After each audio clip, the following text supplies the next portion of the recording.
Welcome to Brain Vision. First I am calculating the angular velocity of the disk. So omega d is equal to 2 pi n d by 60. So it can be written as 2 pi multiplication 1200 by 60, which is equal to 40 pi. Now I can write the angular velocity of the given disk.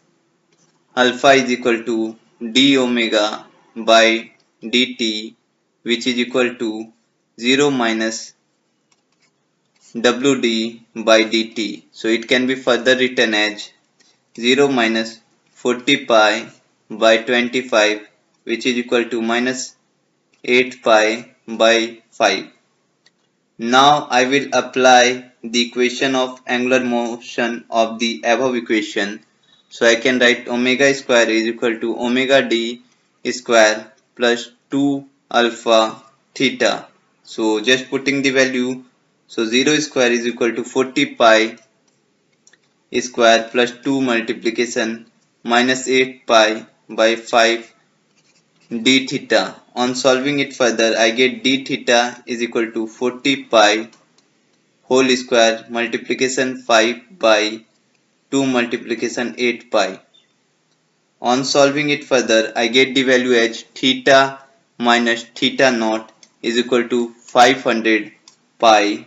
Therefore, the number of revolution made in 25 seconds can be written as theta minus theta naught by 2 pi is equal to 500 pi by 2 pi is equal to 250. Now applying the equation of angular motion for the above equation, I can write theta minus theta naught is equal to omega naught t plus half alpha t square. So just putting the value, theta minus theta naught is equal to 40 pi multiplication 12.5 plus half multiplication minus 8 pi by 5 multiplication 12.5 square.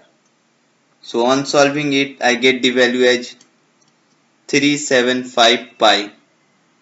So the number of revolution made in 12.5 second can be written as theta minus theta naught by 2 pi is equal to 375 pi by 2 pi.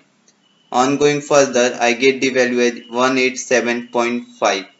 Therefore, the number of revolution made in 25 seconds is 250 revolution and number of revolution made in 12.5 seconds is 187.5 revolution.